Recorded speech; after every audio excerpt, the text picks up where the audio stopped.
शहनाज बानो 4 बहनों में सबसे हसीन थी। 16 बरस की थी कि माँ ने रिश्ता कर दिया। शादी हुई और दुल्हन बनकर शौहर के घर आई तो जेठ शैतान बन गया। कमरे में कोई ना था, वो मौका पाकर इसकी तरफ बढ़ने लगा। बानो अपनी जगह सिमटने लगी, तभी अचानक जेठ ने इसका हाथ पकड़कर पूरी कुव्वत से अपनी तरफ खींचा। हसीना नाम था मेरा, मगर वो मुझको हुसन की शहजादी कहता था। मेरे वालिदैन और ईमान के माँ बाप बरसों से हम दीवार थे। बचपन से हम बच्चों का आना जाना लगा रहता था। मैं बड़ी हो गई तो रोक टोक होने लगी। वालिद साहब ने हम बहनों पर हमसायों के घरों में जाने पर भी पाबंदी लगा दी। इन दिनों पर्दे की बहुत पासदारी की जाती थी, मगर ईमान के घर जाने की आदत सी पड़ गई थी। इसकी बहन मेरी बहन की और इसकी भाभी मेरी भाभी की सहेलियां थीं।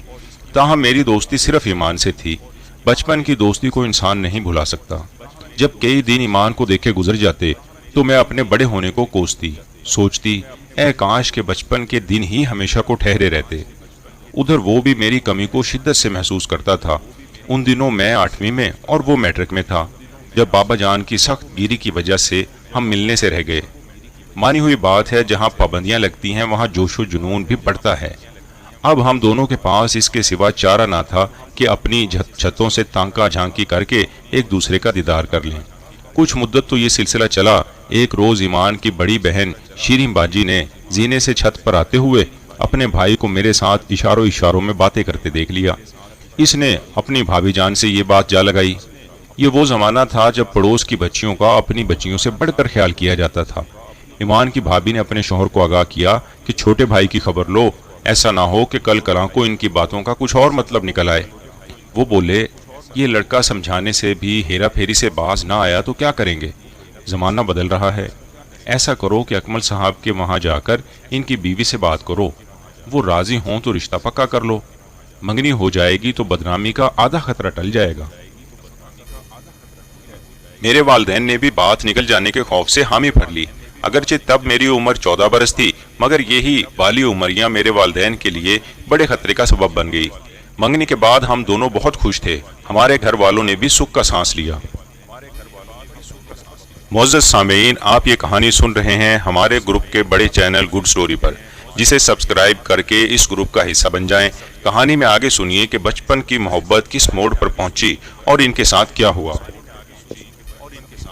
मंगनी के बाद अच्छे दिनों की उम्मीद में हम दोनों के ये दिन हंसी खुशी गुजर गए। ईमान का एफए का रिजल्ट आ गया। वो अच्छे नंबरों से पास था।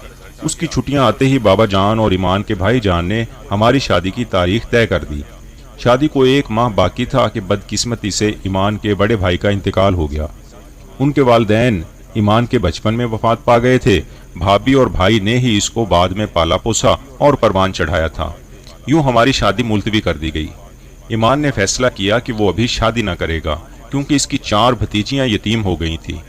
इसने अपनी भाभी से कहा, आपने माँ और भाई जान ने मुझे बाप बनकर पाला था, तो मैं कैसे शादी करके अपना घर बसा लूं और आप लोगों को बेयारो मददगार छोड़ दूं। शादी के बाद जाने हालात कैसे हों। इसकी भाभी ने बहुत समझाया, मगर वो ना माना और कह दिया कि आप हसीना के घर वालों को मना कर दें। वो या तो कुछ वक्त और इंतजार कर लें या फिर अपनी बेटी की जहां चाहे शादी कर दें। ये बात मेरे वालिदैन को बुरी लगी और उन्होंने झटपट जो रिश्ता आया मेरी शादी कर दी और मैं रोती धोती ब्याह कर अपने घर चली गई। मुअज़्ज़ज़ सामीईन, आप ये कहानी सुन रहे हैं हमारे कहानी ग्रुप के बड़े चैनल गुड स्टोरी पर, जिसे सब्सक्राइब करके आप हमारी नई और गुज़िश्ता कहानियाँ हासिल कर सकेंगे। शुक्रिया। कहानी में आ गया है एक संगीन मोड़। आगे आपको पता चलेगा कि एक माँ की दुल्हन किस तरह शैतानी अमल का निशाना बनी।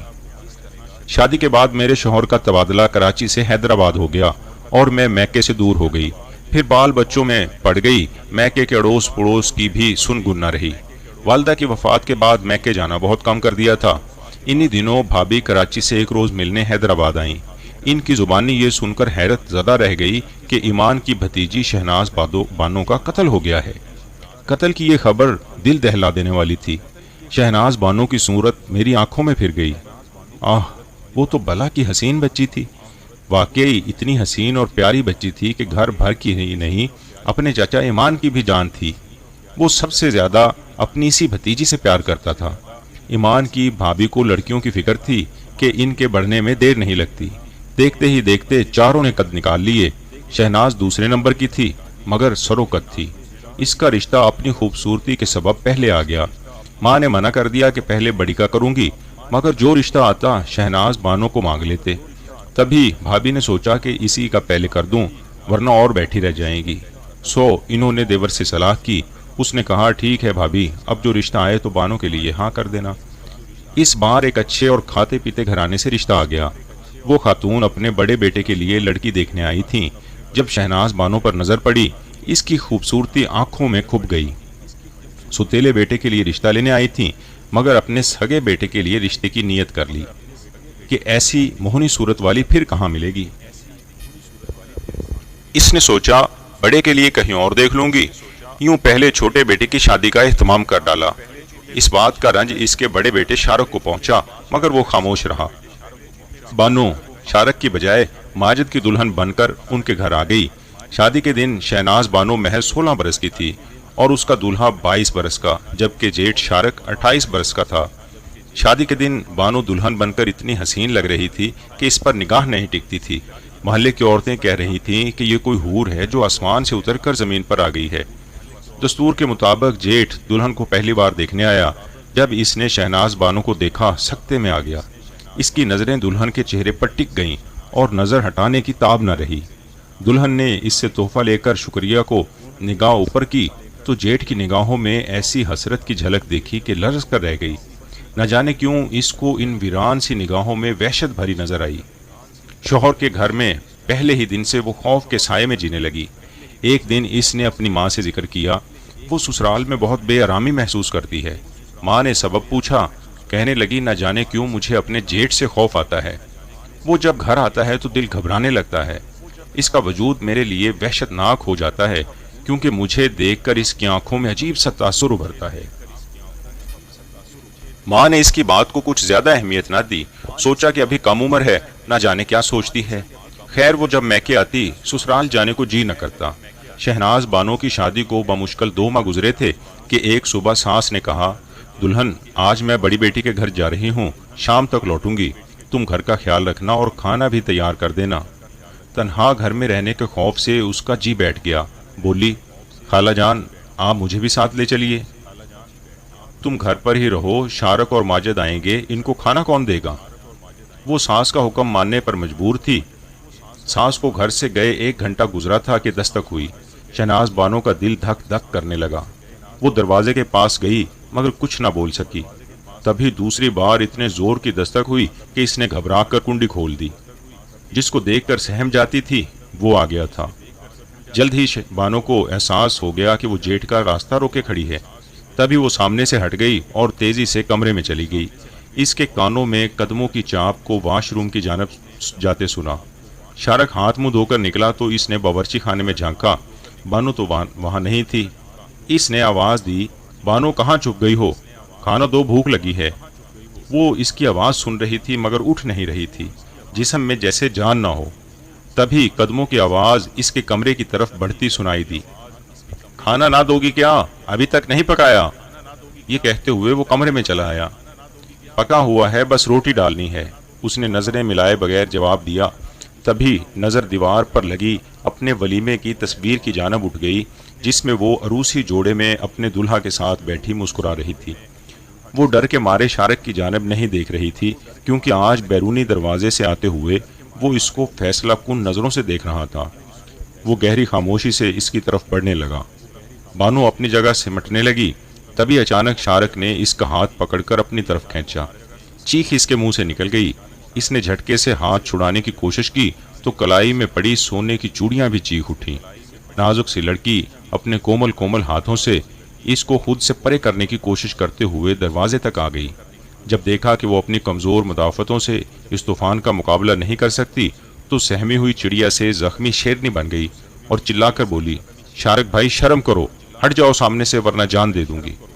अच्छा, सब यूं ही कहते हैं मगर जान देना आसान नहीं। इसने जेब से चाकू निकाल कर कहा, माँ मेरा रिश्ता लेने गई थी और ब्याह दिया इसने तुमको अपने लाडले से। मैंने इसको कभी सुतेली माँ न समझा था, इसने सुतेलापन दिखा ही दिया आखिर। अब इसके अंदर का वहशी इंसान पूरी तरह बाहर आ गया था और नाजुक सी बानो अपने नामूस पर निसार होने को नाजुक न रही थी। वो पूरी कुव्वत से मद्दे मुकाबला आ गई। इसको शिद्दत से चीखते और लड़ते भिड़ते देखते देखकर वो और ज्यादा गुस्से में आ गया, जोशो गजब से दीवाना हो गया। एक कमजोर लड़की हार मानने की बजाय उसको ललकार रही थी और जान बचाने को रास्ता तलाश करने लगी, मगर इसके पास कोई रास्ता न था। अपनी जान बचाने से उसे इज्जत बचाने की फिक्र हो गई। इज्जत तो बच गई मगर जान न बचा सकी। जब पुलिस ने बानो की रेजा रेजा हस्ती को तहवील में लिया, जिसके लहू में डूबे जिस्म पर चाकू के 22 वार लगे थे, पुलिस के आने तक शारक नहा धो कपड़े बदलकर घर से निकल चुका था। घर को ताला लगाकर वो रेलवे स्टेशन चला गया। बाद में इसने पुलिस को बयान दिया कि स्टेशन तो चला गया मगर नहीं जानता था कि कहाँ जा रहा हूँ। दिमाग में तेज आंधी सी चलने लगी। मुझे एहसास हुआ कि ये मैंने बहुत गलत कर दिया है। इस मासूम लड़की का क्या कसूर था जिसको तकदीर ने मेरी नहीं बल्कि मेरे भाई की दुल्हन बना दिया था। मैं टिकट घर की खिड़की से हट गया, थाने चला आया और खुद को गिरफ्तारी के लिए पेश कर दिया, क्योंकि मेरी दिमागी हालत तेजी से बदलती जा रही थी। जान बचाने की फिक्र पर पछतावा गालब आ रहा था। अगर मैं गिरफ्तार ना भी होता तो भी कभी ना कभी जरूर पकड़ा जाता। इतना अरसा लंबी अजियत सहना पड़ती। ईमान 17 साल बाद मुझे अचानक एक मेडिकल स्टोर पर मिल गया था। इन दिनों मुझे बेवा हुए बरस गुजर चुका था। इसने मुझे एक रेस्टोरेंट में थोड़ी देर साथ बैठकर चाय पीने की ऑफर की, जो मैंने कबूल कर ली, क्योंकि वो बहुत वीरान और खस्ता हाल लग रहा था और मैं जानना चाहती थी कि ऐसा क्यों है। तब इसने बानो की शादी से मौत तक का अहवाल कह सुनाया। मुझसे बातें करके रो रहा था। मेरा बचपन का साथी अब मुझे अपने दुख सुख का साथी जानकर ही दिल का गम सुना रहा था और मैं दम बखुद सुन रही थी। शहनाज बानो वाकई हमारी जान थी। वो मुझको अपनी औलाद की तरह अजीज थी। इन्हीं दिनों यतीम भतीजियों की खातिर तो मैंने तुमको इतना गम दिया, तुमसे शादी नहीं की, अपनी खुशियों से भी मुंह मोड़ा, इन बच्चियों के बाप को प्यार की कमी महसूस ना होने दी, मगर बानो की मौत का गम भूलता नहीं है। मैंने पूछा, तुमने अब तक शादी क्यों नहीं की, जबकि तुम्हारे भाई की बेटियां अब तो अपने घरों की हो चुकी हैं? तो कहने लगा कि भाभी ने दूसरी बार मेरी शादी की बात किसी घराने में तय करा दी थी, मगर मैंने इरादा तर्क कर दिया, क्योंकि मेरी भतीजी के कातिल को सजाए मौत ना हो सकी थी। वो बाद में अपने इकबाली बयान से भी मुनहरफ हो गया था। माजिद ने भी अपने भाई को फांसी के फंदे से बचाने के लिए काफ़ी कोशिश की, मगर वो सजाए उम्र कैद का मुस्तहक करार पाया। 14 बरस का तवील अरसा मैंने अंगारों पर लौट कर गुजार दिए। मैं चारपाई पर ना सोया, नए कपड़े भी ना पहने, कभी पूरा खाना नहीं खाया, किसी खुशी में शिरकत नहीं की, कभी ईद ना मनाई, सिर्फ इसलिए कि कातिल बाहर आए तो इसको अपने हाथों से जहन्नम वासल करूं। भाभी से भी कहता था कि मैं जिंदा इसीलिए हूं कि बानो के कत्ल की इंतकाम की आग को बुझाऊं जो दिन रात मेरे वजूद को जलाती रहती है। मैंने इसी सबब शादी ना की। बिला आखिर ये मुद्दत तमाम हुई और वो दिन आ गया जब शारक सलाखों से बाहर आया। इसकी सज़ा का अरसा पूरा हो चुका था और मैं इसके घर के बाहर इसकी आमद का इंतज़ार कर रहा था। अब मैं इसको मज़ीद सांसों की मोहलत ना दे सकता था, मगर खुदा को ये मंजूर ना था कि मैं अपनी बेगुनाह भतीजी के खून का बदला अपने हाथों से ले सकूं और कातिल बनूं। वो घर तो आया, मगर अफसोस जिंदा नहीं, मौत की चादर में मुंह छुपा कर आया।